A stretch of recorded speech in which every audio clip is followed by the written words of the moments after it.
Ndi nitekana umunezero ndasubiye kugusuhuza nkakaze nshuti mukunzi wacu wobandanya kubana natwe ngaha kuri no mbonesha kure igushikiriza amakuru inkuru kumwe n'ibiganiro bigezweho biriko bivugwa irya nino mu gihugu c'u Burundi ndetse no hakurya y'imbibe z'igihugu c'u Burundi mu yandi makungu. Ndaguhaye kaze, ndaguhaye mwiriwe cange mwaramutse bivanye naho udukurikira uherereye kuri uwu munsi wa mbere igenekerezo rya 15/02/2024. Ico utegerezwa gusa ni ukumanuka munsi y'ino video hama ugafyona imbere y'ijambo Isange TV, haraba handitse ijambo s'abonner canke subscribe bivanye na YouTube ukoresha.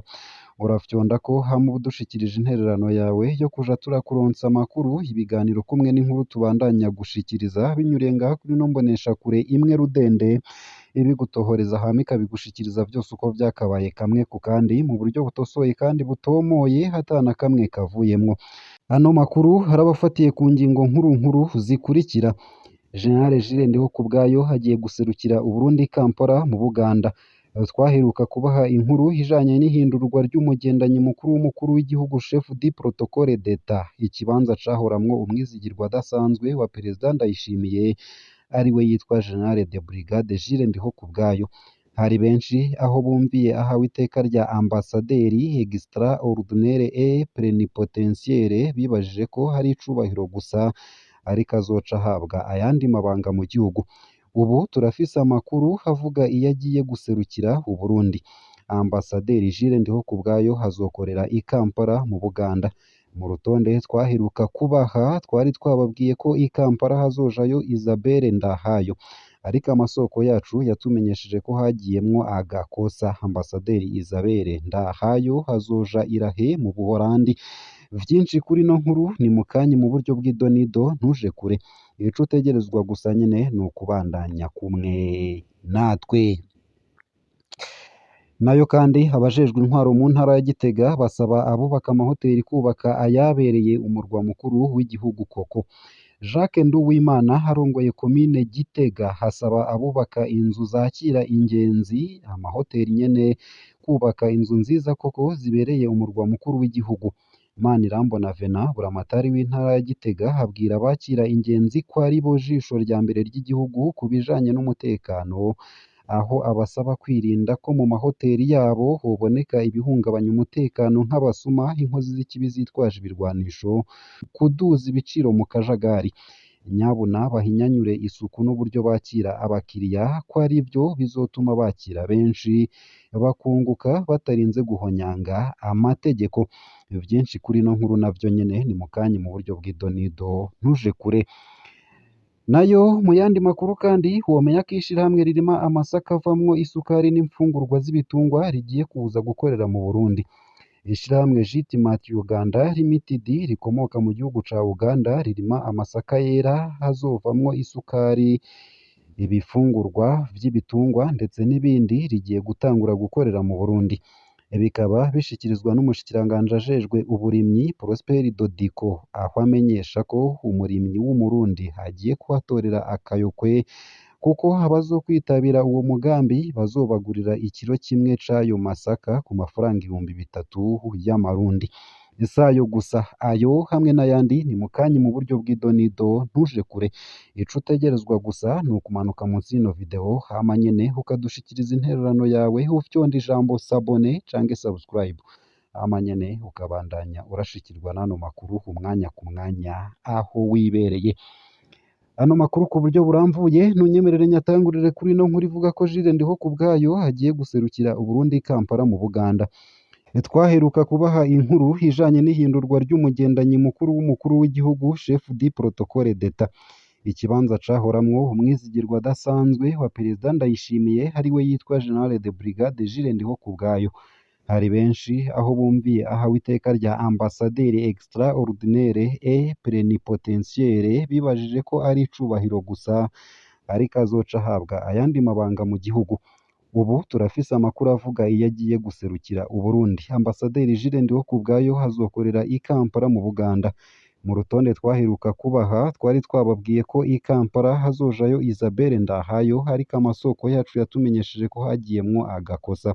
Ambasaderi Isabelle Ndahayo hazoja Irahe mu Buholande. Bamwe mu baserukizi bashasha b'u Burundi mu makungu twaheruka kubabwira baramaze gushika mu bihugu barungitswemwo. Abo ni nka Everine Butoyi i Lusaka muri Zambia. Abarundi baho bari bamurindiriye rwose ngo abafashe. Uwundi amaze gushika iyo yarungitswe ni Jean Bosco Barege i Washington muri Leta Zunze Ubumwe za Amerika. Ambasaderi extraordinaire et plenipotentiaire bisigura iki? Ni benshi batubajije ico iryo teka risigura ku buryo bamwe bibaza ko abitwa gutyo ari ababa bahawe amabanga adasanzwe. Burya abaserukira Uburundi mu makungu bagenwa bitwa gutyo nyene. Iri jambo plenipotentiaire niryo ryateje ikibazo abatari bake.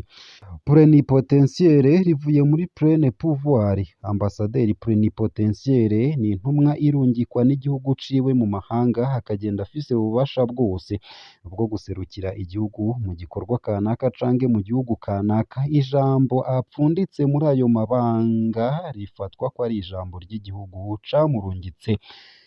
Nayo mu bindi kandi mu ntara ya Gitega abajejwe intwaro basaba abubaka amahoteli kubaka ayabereye umurwa mukuru w'igihugu koko. Jacques Nduwimana arongoye komine Gitega hasaba abubaka inzu zakira ingenzi, ni ukuvuga amahoteli, kubaka inzu nziza koko zibereye umurwa mukuru w'igihugu. Manirambona Venant buramatari w'intara ya Gitega abwira abakira ingenzi ko ari bo jisho rya mbere ry'igihugu ku bijanye n'umutekano. Aha basaba kwirinda ko mu mahoteli yabo hoboneka ibihungabanya umutekano nk'abasuma, inkozi z'ikibi zitwaje ibirwanisho, kuduza ibiciro mu kajagari. Nyabuna bahinyanyure isuku n'uburyo bakira abakiriya, hari byo bizotuma bakira benshi bakunguka batarinze guhonyanga amategeko. Abantu baba mu makaritiye hatandukanye batanguye gufata amazu yabo bakayagira amahoteli mato mato, ni ukuvuga guest house. Buramatari arabagabisha aho abasaba gukora bisunze amategeko, bitari uko ngo bigiye kubagora. Muri kino gihe Uburundi buriko buriyubaka, abanyagitega bose basabwa kuriha amakori n'amatagisi, kubahiriza ibiciro vyashinzwe. Ivyo bikabwirwa abugurura hoteli, uburiro, resitora n'akabare. Ivyo ni ivyashikirijwe mu nama yahuje buramatari w'intara ya Gitega ari kumwe na musitanteri wa komine Gitega. Uwuserukira ubushikiranganji mu vyo bujejwe harimwo ubudandaji n'uwujejwe gusuzuma itororokanywa ry'amakori n'amatagisi mu kigo OBR. Nayo mbandanije ano makuru, nunyemerere mbandanirize kuri ino nkuru ivuga ko ishirahamwe ririma amasaka avamwo isukari ndetse n'imfungurwa z'ibitungwa rigiye kuza gukorera mu Burundi. Ishirahamwe Jitimati Uganda Limited rikomoka mu gihugu ca Uganda ririma amasaka yera hazovamwo isukari, ibifungurwa vy'ibitungwa ndetse n'ibindi, rigiye gutangura gukorera mu Burundi. Ivyo bikaba bishikirizwa n'umushikiranganji ajejwe uburimyi Prosper Dodiko, aho amenyesha ko umurimyi w'umurundi agiye kuhatorera akayokwe kuko abazokwitabira uwo mugambi bazobagurira ikiro kimwe c'ayo masaka ku mafaranga 3,000 y'amarundi. Nk'uko dukesha iyi nkuru iradiyo n'imboneshakure Isanganiro, uwuserukira iryo shirahamwe mu Burundi akaba avuga ko ayo masaka hazovamwo isukari n'imfungurwa z'ibitungwa, bakazohingura kandi umwavu hamwe n'ivyo bita etanolu. Iyo nayo ngo bazoyishora hanze kugira baronke amahera mvamakungu. Kubwiwe ngo abarundi niyo batoshobora kugura isukari yose izoba yahinguwe n'iryo shirahamwe, bazoca baza barayishora no mu bihugu bibanyi. Agasigura ko bategekanya kuzohingura ku munsi amatoni 500. Hakamenyesha kandi ko bazanye umutahe w'imiliyoni 160 z'amafaranga y'amanyaburaya. Kuri uyu wa gatanu w'indwi iheze, igihe Perezida Ndayishimiye yariko agirana inama n'aborozi b'ingurube bari bavuye mu gihugu cose, akaba yarashimishijwe n'uko abarwizatunga bariko baza mu gihugu arongoye, ahabona ko bigiye gutuma bizoduza umwimbu mu gihugu. Ngaha akaba ariho nsoreje ano makuru nari naguteguriye, ariko avugwa irya nino mu gihugu c'u Burundi ndetse no hakurya y'imbibe z'igihugu c'u Burundi mu yandi makungu. Ico utegerezwa ni ugufyonda sabone canke subscribe ntaba utarafyonda ko, hama ukabandanya ushikirwa n'ano makuru umwanya ku mwanya, kamwe ku kandi ku gihe.